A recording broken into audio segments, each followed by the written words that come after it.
Bueno, bienvenidos una semana más aquí a Profesor Ciencia. Hoy, como siempre, empezaremos con matemáticas. Ha venido un aluvión de dudas de derivadas al Classroom. Os recuerdo que tienes el Classroom, el código o el email del programa y podéis mandar las dudas. Ha venido un aluvión de dudas de derivadas. Intentaré, con 4 ejemplos, intentar explicar un poco lo básico para que lo entendáis. Si no, pues seguiremos haciendo derivadas la semana que viene. Después, en la sesión de noticias, avances tecnológicos, hoy voy a pararme, igual que hice con Marie Curie, y hablaremos de un hombre que tiene una visión para el futuro y que era un adelantado en su tiempo, que era Nikola Tesla, que fue el hombre que iluminó el mundo. Y sabemos lo básico y me gustaría hablar un poco de sus ideas principales y cómo ha cambiado el mundo o cómo está cambiando ahora el siglo XXI sus ideas. Y acabaremos con un problema de física que nos han hecho llegar 2 alumnos al Classroom, es el mismo problema, así que lo explicaremos después al final del programa. Ahora comenzamos el programa.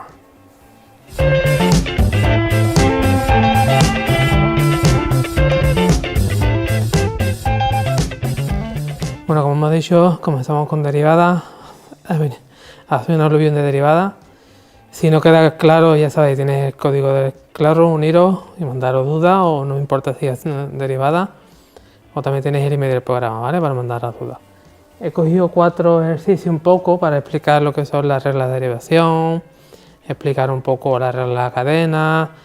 Espero que quede un poco claro con estos 4 ejemplos, ¿vale? Sé que las derivadas, cuando las veis por primera vez, es muy complicado porque no entendéis que si queda más grande que la función original, que si es más complicado, que porque es así, la regla de la cadena. Voy a intentar hacerlo muy sencillo, y si no, pues ya sabéis, si no queda claro, el Classroom o el email del programa, ¿vale? Vale, empezamos con esta, que es el seno al cuadrado de x al cuadrado más 1. Lo primero que tenéis que ver es que es una función que está elevada al cuadrado, es decir, me olvido del seno, ¿vale? Lo importante de la regla de la cadena es que tenemos que ir, como le digo a mis alumnos, ir desgranando la cebolla, ¿vale? Vamos de la capa más externa a la capa más interna, ¿vale? Entonces, si observamos la capa más externa, que es al cuadrado, ¿vale? Entonces tenemos que empezar por ahí, ¿vale? Es decir, tenemos que empezar por ese cuadrado. Os recuerdo que si tenía un polinomio elevado a n, ¿vale? Su derivada no es más que pasar la n aquí delante y quitarle un grado a esto, ¿vale? Entonces, en este caso, si empiezo por el cuadrado, este 2 pasaría para adelante. Y cuidado, he empezado por la capa más externa de la cebolla, ¿vale? Es decir, que el seno no lo toca todavía, solamente toca el cuadrado, ¿vale? Es decir, que el seno y lo que está dentro del seno, que es otra función, lo dejamos exactamente igual. Aunque parezca raro, es decir, porque hemos empezado por el más grande, que era el cuadrado. Como aquí había un 2, ¿vale? 2 menos 1, 1. Incluso, mira, voy a poner un 3 para que lo veáis mejor. Y ahora sería 3 menos 2, sería 2, ¿vale? ¿Y ahora qué pasa? Que dentro de mi cebolla sigue habiendo capas. ¿Cuál es la siguiente capa? El seno. ¿Cuál es la derivada del seno? El coseno. Es decir, que ahora ponemos el coseno y cuidadito, dejamos lo que está dentro del coseno sin tocar, ¿vale? Porque todavía no hemos llegado a esa función. Es decir, hemos empezado por la del cuadrado, perdón, por la del cubo, después hemos pasado a la del seno, y una vez que ya hemos pasado, hemos hecho la derivada del seno, ahora toca hacer la derivada de lo de adentro, que sería esto de aquí, que sería la derivada de x al cuadrado más 1, sería 2x, ¿vale? Porque os recuerdo, como os dije la semana pasada, la derivada de un número es 0, ¿vale? Como no me cabe, y para dejarla otra ahí, voy a poner aquí este 3 y voy a poner aquí el 2x, ¿vale? Que os recuerdo que viene de esto, ¿vale? Vale. Ahora tenemos aquí un producto de 2 funciones que no tienen absolutamente nada que ver una con la otra. Es un polinomio por una exponencial. Vale. Lo que me dice la regla de la cadena o la regla de la derivación es cuando tengo una multiplicación, no es más que la derivada del primero, el segundo sin derivar, más el primero sin derivar por la derivada del segundo, ¿vale? Es decir, tenemos que hacer primero la derivada de la primera función, que la tenemos ya por aquí, que es 2x, y este lo dejamos igual, ¿vale? Más, ahora este lo dejamos igual, según la regla de la derivación, por la derivada de la exponencial, ¿vale? La derivada de la exponencial, en un principio, es ella misma. ¿Qué es lo que ocurre? Que si arriba tengo una función, por ejemplo, voy a poner g de x, ¿vale? Habría que multiplicarla por g de x, ¿vale? Por la derivada de g de x. ¿Qué quiere decir eso? La derivada de x al cuadrado es 2x, ¿no? Pues dejamos la exponencial igual y multiplicamos por 2x, ¿vale? En un principio estaría hecha la derivada. ¿Podemos dejarla más bonita? Sí. Por ejemplo, podemos sacar factor común 2x y la exponencial de x al cuadrado.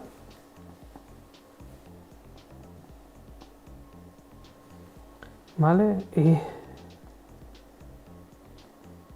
esto me queda esto, ¿vale? Ya os digo, pero ante la duda que no sepáis agrupar o sacar factor común, hacéis la derivada por la regla de derivación y dejarla, ¿vale? Mejor tenéis que ver la derivada que equivocarnos en cálculo, ¿vale? Lo suyo es intentar simplificar, ¿vale? Vale.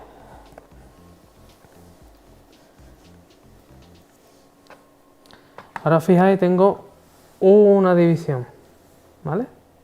Si os fijáis, estoy mezclando multiplicaciones con funciones compuestas, ¿vale? Si voy a intentar explicaros todo, os voy a repetir, si queda alguna duda o queréis que explique algo más en concreto, ya sabéis, tenéis el email del programa o el código del Classroom, uniros y decirlo o mandar el ejercicio que queráis que haga, ¿vale?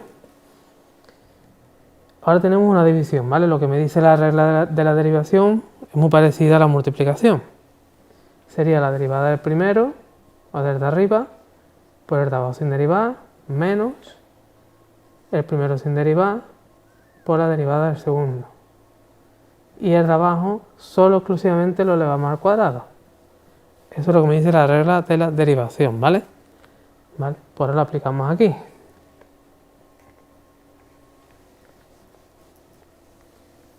Hemos dicho, vale, la derivada es de arriba. Tenemos una exponencial, más que la tenemos aquí. Sabemos que en un principio se queda ella sola, se queda igual, perdón. Cuidadito.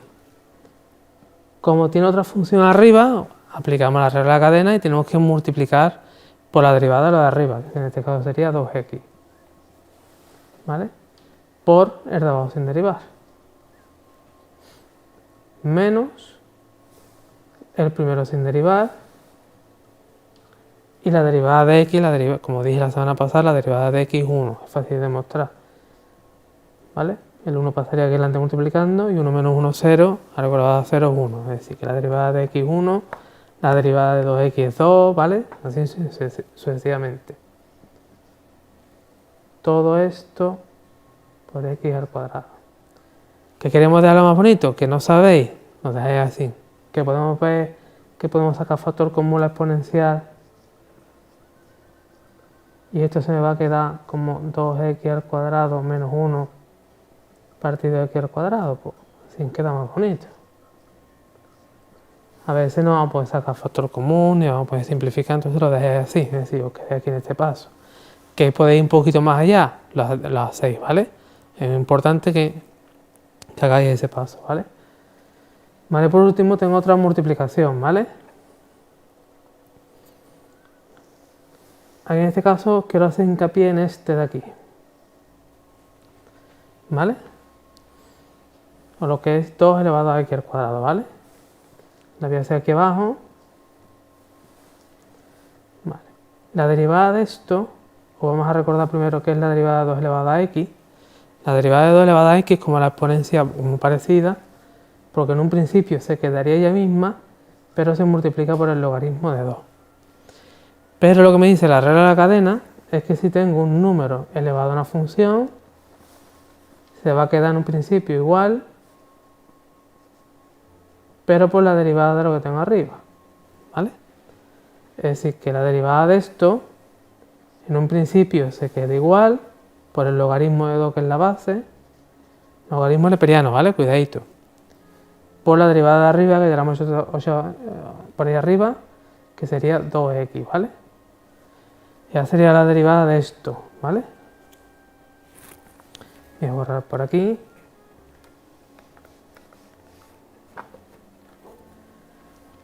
Vale, como está en una multiplicación por el seno de 2x, ya tenemos ya la derivada del primero. Os recuerdo que tenemos que hacer la derivada del primero, que es todo esto. Esto, como decía el otro día en la alumna, es que queda muy largo. Pero es que la regla de la cadena es así. Claro que después puedes simplificarlo y queda algo más bonito. ¿Vale? La derivada del primero, voy a poner aquí un paréntesis, ¿vale? Por el segundo sin derivar, más, y continúo aquí, el primero sin derivar, por la derivada de esto. Vale. Volvemos a la regla de la cadena. Este es el seno, que sería la capa más externa, la derivada del seno es el coseno, se quedaría en un principio igual. Escarbamos un poquito más, nos vamos a la siguiente capa, que es 2x, es decir, por 2. ¿Vale? Y esta sería la derivada, ¿vale?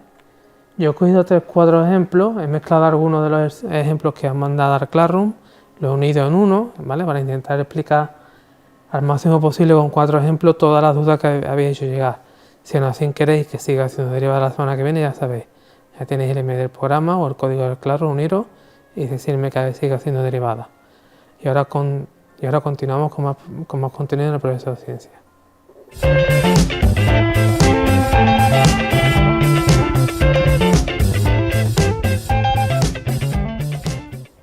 Bueno, como hoy hemos dicho, vamos a hablar de Nikola Tesla, el hombre que iluminó el mundo y que sus ideas siguen hoy desarrollándose y no paran de fascinar a físicos, a químicos y a ingenieros, ¿no? Podemos decir que era el padre de los ingenieros. Aquí estoy haciendo un pequeño truco de magia. Como veis, estoy iluminando una bombilla LED sin cable, ¿vale? Y esto es una bobina Tesla casera, ¿vale? Una bobina primaria, que ahora os hablaré de ella, ¿vale? Pero antes de hablar de esto y de los sueños de Tesla, vamos a hablar de los 3 principales sueños que tenía Tesla, y para eso me voy a ir cuando nació. Él nació en la actual Croacia, cuando todavía era el Imperio Austrohúngaro.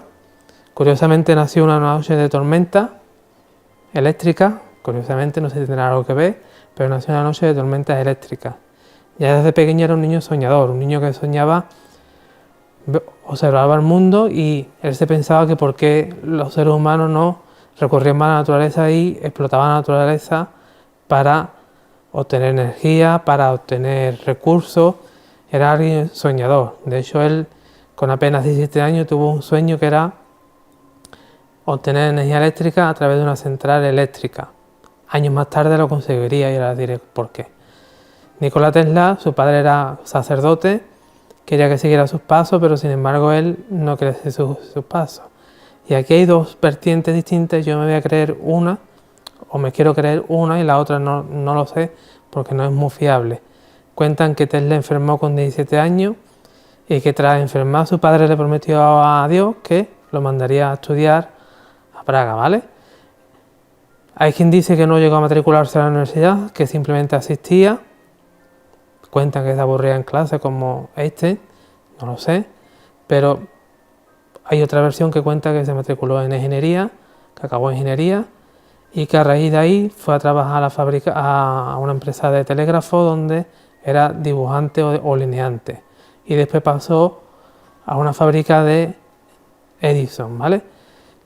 Ahí es donde empieza casi todo, ¿vale? Porque ahí es cuando digamos que Nikola Tesla ve muchos prototipos, ve muchos fallos y su misión era corregir los fallos. Él trabajaba en París y a raíz de ahí descubrió lo que son los campos magnéticos variables, un poco difícil de explicar aquí en 10 minutos, pero básicamente son como 3 bobinas, que lo tengo aquí más o menos, ¿vale?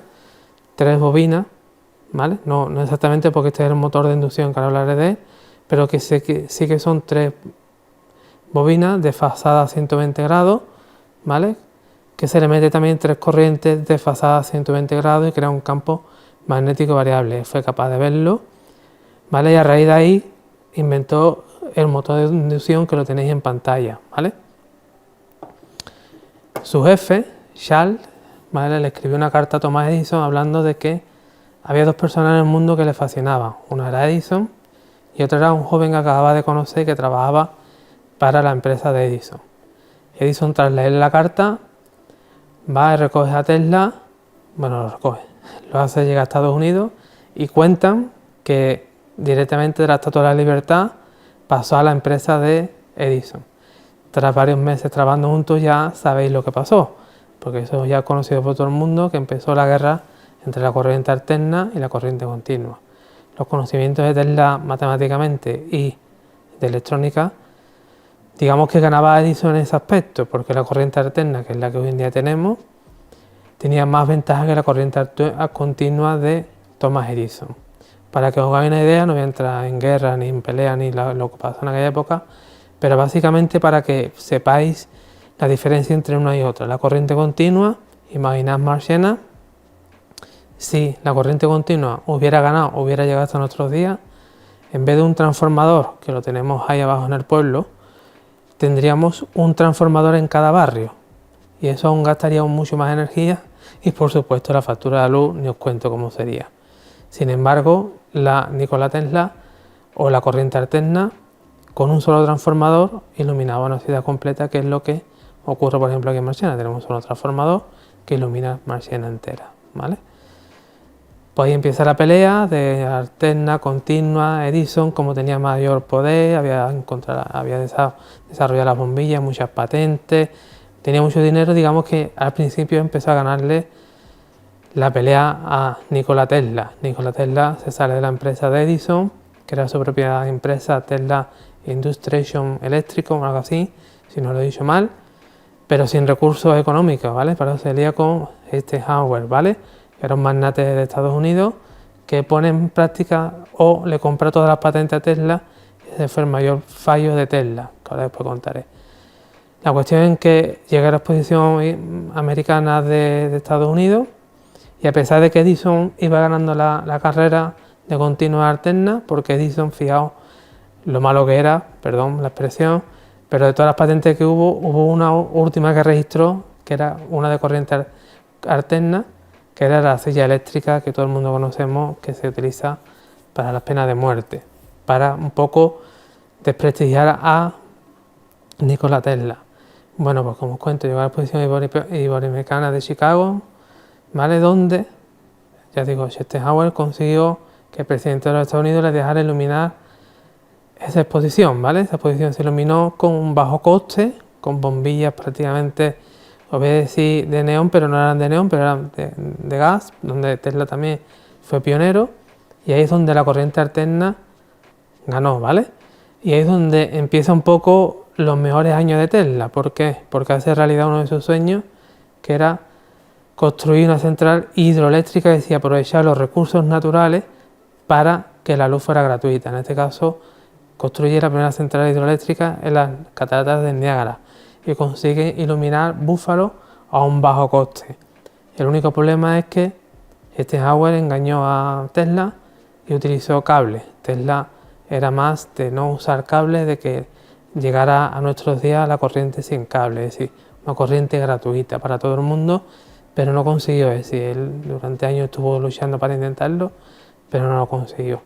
Así que el primer reto de la corriente alterna, que más o menos os cuento por encima la matemática y por qué se utiliza una central en vez de tantas, es porque, como ya sabéis, lo que habéis estudiado física o estáis estudiando, pasa de un máximo a un mínimo y es más fácil aumentar ahí la intensidad, ¿vale? Disminuir el voltaje y así conseguir que las pérdidas para transportarlas sean menores, ¿vale? Por eso la corriente alterna es la que hoy en día podemos enchufar cualquier aparato electrónico y conseguimos tener iluminación, tenemos ordenadores. Pero no era el único sueño de Nikola Tesla. Como ya he dicho, él inventó la turbina para las centrales hidroeléctricas, ¿vale? Los motores de inducción como este, ¿vale? Chiquitito, ¿vale?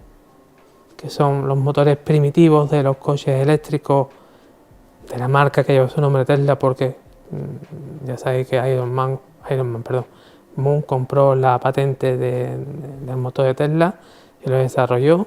Hay muchas patentes de Tesla que se han perdido y otras que sí que se han recuperado y que se están investigando y se están poniendo en práctica. Entre ellas, una de ellas es el motor eléctrico, ¿vale? Aquí tenéis varios ejemplos. Uno es este más chiquitito, ¿vale? Son 3 bobinas que van cambiando en un campo magnético, que ya las he enseñado otras veces. Y después tenemos otro más nuevo, o un modelo más nuevo, que está aquí limado, y dentro tenemos lo que es la bobina, ¿vale? Este básicamente es el motor.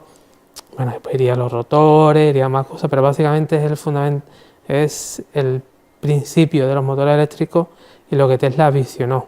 Porque una de las cosas que tenía Tesla muy buena es que antes de construir cualquier maqueta, él lo veía en su cabeza. Él mejoraba las cosas, los fallos, lo arreglaba, y fijaos lo bueno que era que cuando iba a construir algo, no fallaba. ¿Cuántas veces hemos hecho práctica o hemos soldado algo y no hemos equivocado? Millones de veces. Él, sin embargo, lo veía en su cabeza, lo dibujaba, cambiaba los fallos y cuando él pensaba que iba a funcionar, lo montaba.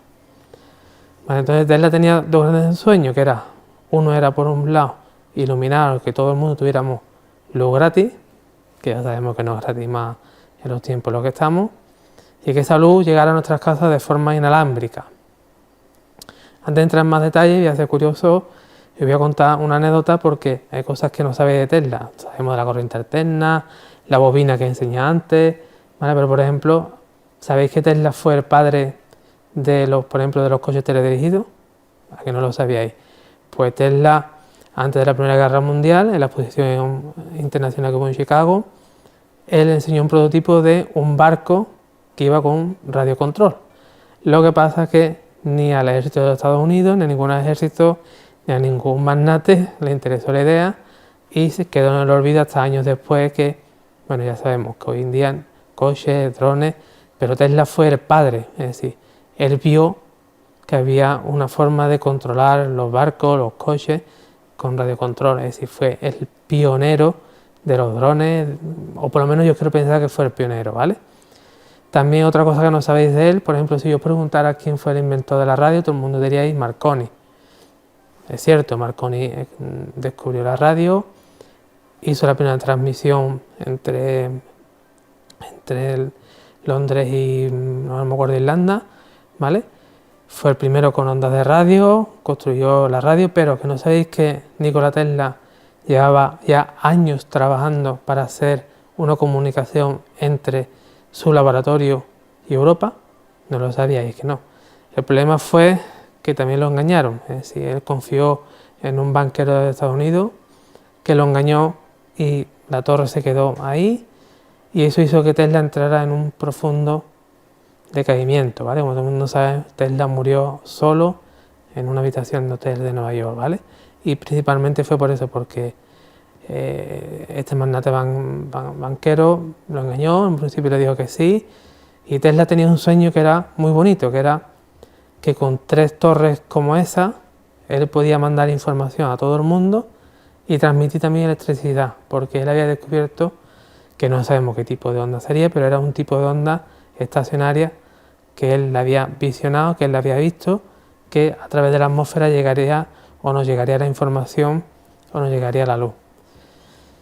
Desgraciadamente eso no vio la luz, pero sí que hoy en día tenemos móviles, es decir, podemos comunicarnos sin cable, tenemos internet interoceánico, es decir, podemos ver una página de Estados Unidos, una página de China, podemos tener información a tiempo real en la tele y eso lo debemos gracias a Nikola Tesla, ¿vale? Que fue el pionero y básicamente sentó las bases de eso, es decir, como quiero pensar, es como Van Gogh vendía los cuadros para vivir, él vendía sus patentes para comer, pues básicamente él, tras su empresa electrónica y sobre su gran socio que la arruinó, él se fue a un pueblo de Estados Unidos, montó un pequeño laboratorio y llegó a un acuerdo con los vecinos de que le dejaran experimentar de noche precisamente con esto, con la bobina de Tesla, ¿vale?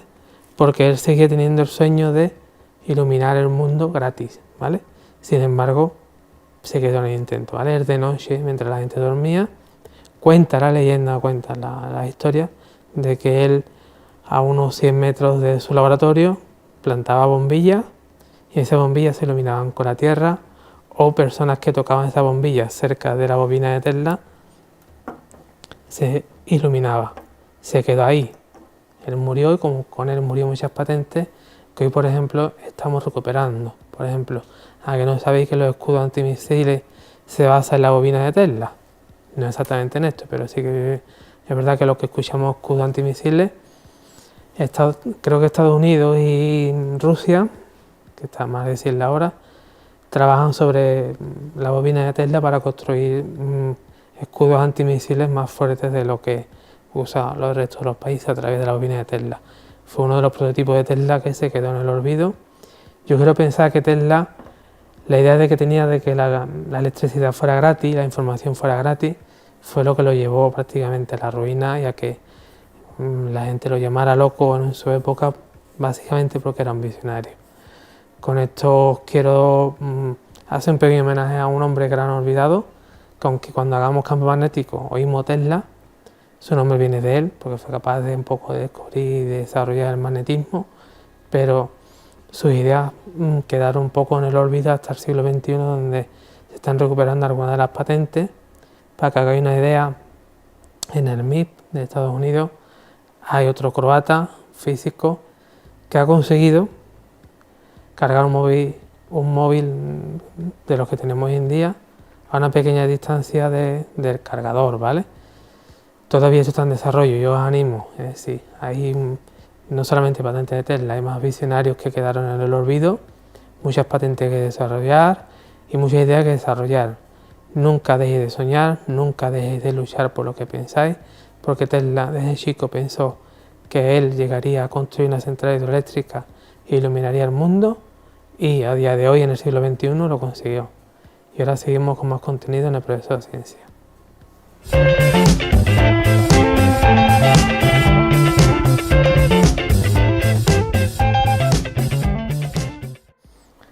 Bueno, ahora seguimos con un programa de física. Por lo que veo desde primer bachillerato, ¿vale? Se ve un poquillo regular, espero no equivocarme en los cálculos.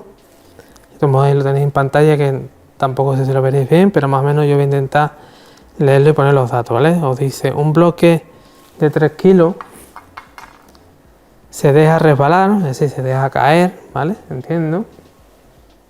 Tengo dibujado plano inclinado. Yo tengo aquí un bloque. Vamos a poner aquí la masa, 3 kilos, ¿vale? La unidad es correcta. Se deja caer, se deja resbalar, como dice anunciado, por un plano inclinado, sin rozamiento, es decir, en el plano inclinado no hay rozamiento, eso es importante. De longitud 15 metros, es decir, que lo que recorre la superficie, cuidadito, no es la altura, es la longitud del plano inclinado, es decir, esto de aquí, ¿vale? Voy a ponerlo como L, es 15 metros, esta es la unidad correcta, no la tocamos, y el ángulo es 30, ¿vale? Te dice que llega al suelo, es decir, llega hasta aquí, y después de llegar al suelo recorre unos 10 metros y se para. Así que la velocidad final se entiende que es 0, ¿vale? Vale. Me pide, calcula la velocidad con la que llega el bloque a la superficie horizontal. Es decir, me están preguntando por la velocidad esta de aquí, que podemos ponerla el punto 1, punto 2, ¿vale? Que va a ser este, y este va a ser el punto 3, ¿vale? Aquí me están preguntando por esta velocidad. El trabajo que realiza la fuerza de rozamiento, claro, intuyo, como no especifica que es esta, o vamos a distinguir que hay dos zonas, ¿vale? Entre 1 y 2, que es el plano inclinado, entre 2 y 3, ¿vale? Intuyo que en el trabajo en la zona 1, es decir, entre el punto 1 y el punto 2, el trabajo es 0, puesto que la fuerza de rozamiento, el coeficiente de rozamiento es 0, ¿vale? Ya sabéis que el trabajo de rozamiento se define como la fuerza de rozamiento por el desplazamiento por el ángulo que forma, y la fuerza de rozamiento es mu por la normal, por el desplazamiento, por el que no sigo desarrollando, porque como esto es 0, el trabajo aquí en esta zona es 0, ¿vale? Ustedes lo tenéis que explicar bien, ¿vale? De todas formas, voy a seguir leyendo y ahora hago más el esquema y sigo desarrollando esto, ¿vale? Y también me pide el coeficiente de rozamiento aquí en la superficie horizontal porque es rugosa, ¿vale? Sí, aquí sí hay rozamiento, por lo tanto sí que habrá trabajo de rozamiento, ¿vale? Ya sabéis que aquí el peso siempre apunta hacia el centro, ¿vale? De la Tierra, ¿vale? Hacia abajo, ¿vale? Y en mi eje de movimiento sería este y este, se me lo dibujando, ¿vale? Pero esto es perpendicular, ¿vale? De tal forma de que siempre aparece la PX, como siempre he dicho en otros vídeos o en otro programa, la PX siempre apunta hacia el centro hacia el piquito del plano inclinado, hacia abajo. Hay gente que la pone para arriba, no la pongáis para arriba, es decir, el peso nos hace caer, ¿vale? Es la fuerza que nos hace caer, ¿vale? Y en este caso, como no hay rozamiento ni nada, no hay ninguna fuerza más en el eje X, ¿vale? Aquí, sin embargo, tendremos la normal y tendremos la PI, ¿vale? Por lo tanto, la normal es la PI, ¿vale? Siempre, si no miráis otros vídeos de YouTube, si no lo explico, a lo mejor lo voy a explicar, este ángulo es este ángulo, por lo tanto, la PI, lo pongo por aquí, la PI es mg por el coseno del ángulo, que en este caso es 30, y la px es mg por el seno de alfa. Vale. Yo este ejercicio lo voy a intentar hacerlo por energía, lo entiendo más fácil así, ¿vale? De todas formas también voy a explicar algunas cosillas por dinámica, por si alguno lo entiende mejor por dinámica, ¿vale? Vale, lo primero que voy a hacer, porque necesito es la altura a la que está o la altura a la que parto. Como me da la longitud que recorre, por trigonometría, ¿vale? Como esto sería la hipotenusa, que es 15, y quiero calcular la altura, que es el cateto opuesto, es con el seno, ¿vale? Por lo tanto, el seno del ángulo que forma, que en este caso es 30, será h partido L. Y así obtendríamos la altura inicial, ¿vale? Es decir, la altura no sería más que L por el seno de 30, ¿vale? Vale. Os digo, voy a hacer por energía, ¿vale? En un principio, en el tramo 1 y en el punto 1 la energía mecánica es la suma de potencial más cinética como siempre, pero en este caso solo exclusivamente tengo potencial porque está a una cierta altura. Por lo tanto, eso será mg, en vez de h voy a poner L por el seno de 30, ¿vale? Sería mi energía potencial 1. Fijaos, yo no voy a calcular, simplemente le voy a indicar y después voy a igualar. A mí, como ya sabéis, me gusta hacerlo en letras y los números para afinar, ¿vale? Vale, seguimos en el tramo 1, que es en el plano inclinado, donde recuerdo que la fuerza de rozamiento es 0, porque el coeficiente de rozamiento es 0, por lo tanto no hay trabajo de pérdida, no hay trabajo de rozamiento, y entonces la energía mecánica 2 será igual a la energía mecánica 1. Pero la energía mecánica 2 ¿a qué es igual? Potencial más cinética como siempre, como está a ras del suelo no tendrá potencial gravitatoria, sino que tendrá solo exclusivamente energía cinética en ese punto. ¿Vale? Si os fijáis, como no hay pérdida, la energía mecánica 1 será igual a la energía mecánica en el punto 2, ¿vale? Es decir, no tengo que añadir el trabajo de rozamiento, ni nada, no rayéis, ¿vale? Entonces simplemente es igual a una con la otra.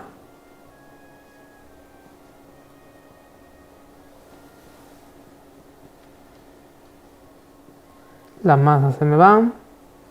Este 2 que está dividiendo pasaré para allá multiplicando. Siempre, como siempre os digo, esto está dentro de la raíz.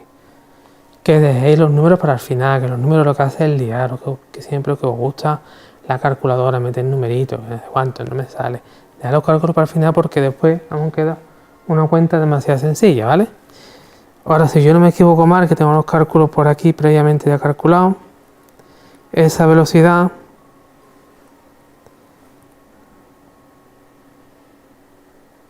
me queda aproximadamente 12,12 metros por segundo al cuadrado, ¿vale? Puede ser que me haya equivocado, ¿vale? Lo comprobáis, no sé. Pero básicamente lo que hacemos es igualar las energías, la forma más sencilla que hay. De hecho, en el segundo tramo voy a seguir haciendo lo mismo, voy a hacerlo por energía, ¿vale?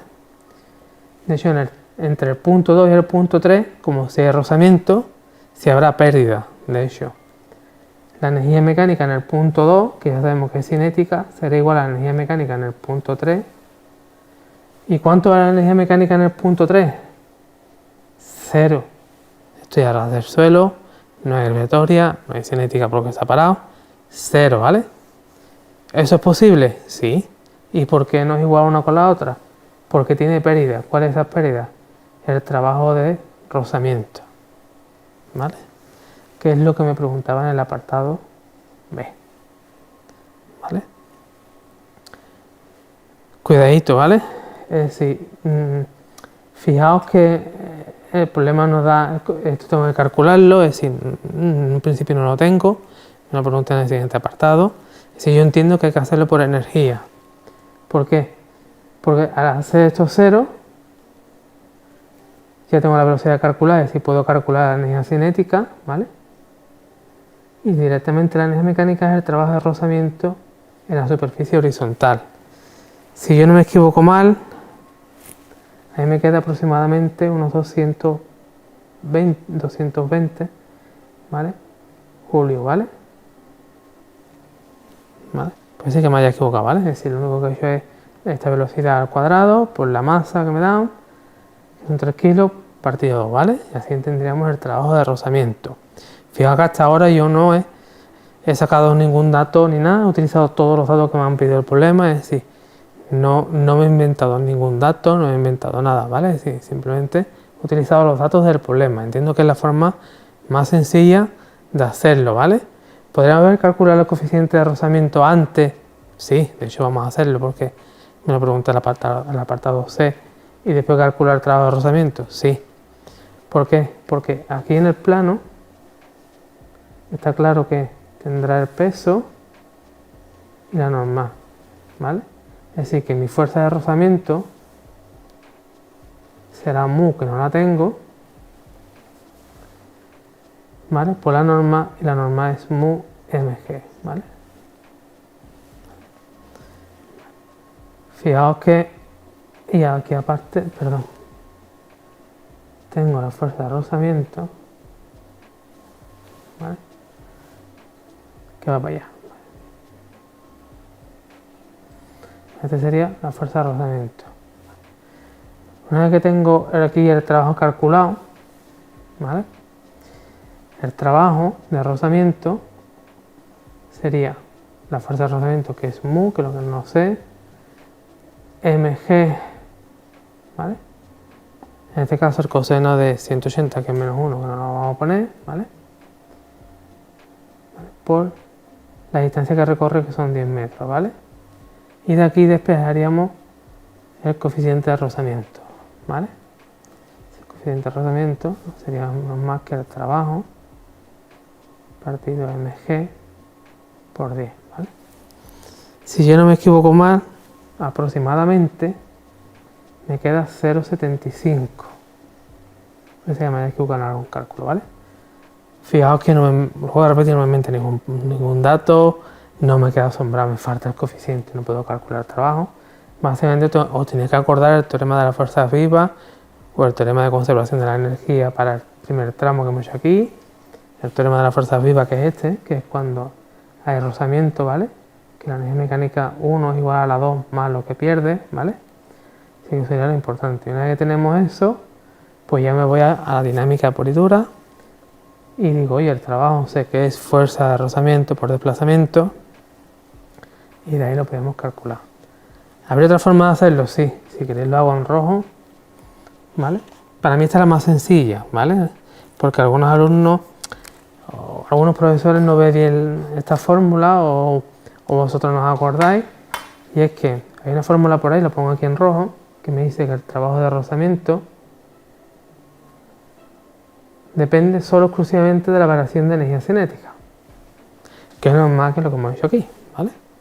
Así que así calcularíamos el trabajo, es decir, sacaríamos de aquí el trabajo, ¿por qué? Porque el incremento de energía cinética, la final es 0 y la inicial la tenemos, ¿vale? Aquí tendría aquí un signo menos, por esto es lo del coseno, de que va en negativo, ¿vale? Y calcularíamos el trabajo, ¿vale? Una vez que tuviéramos el trabajo de ahí, De ahí me pasaría aquí, ¿vale? Teniendo el trabajo, despejaría la mu, ¿vale? Lo tenemos aquí despejado, ¿vale? Si lo podéis hacer tanto así de esta forma o de esta. Yo siempre os recomiendo que si vais por lo de la conservación de energía, por el teorema de las fuerzas vivas, que continuéis así, ¿vale? Que os acordáis de esta fórmula que queréis usar para calcular el trabajo, esto y lo que hemos puesto aquí, es exactamente lo mismo, ¿vale?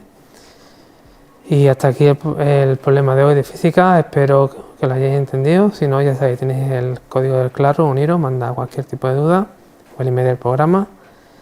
Os recuerdo que hemos resuelto dudas derivadas que han llegado un montón. Si no han quedado claros, ya sabéis, seguid mandando dudas derivadas al Classroom o al email del programa, no tengo ningún problema en seguir haciendo derivadas.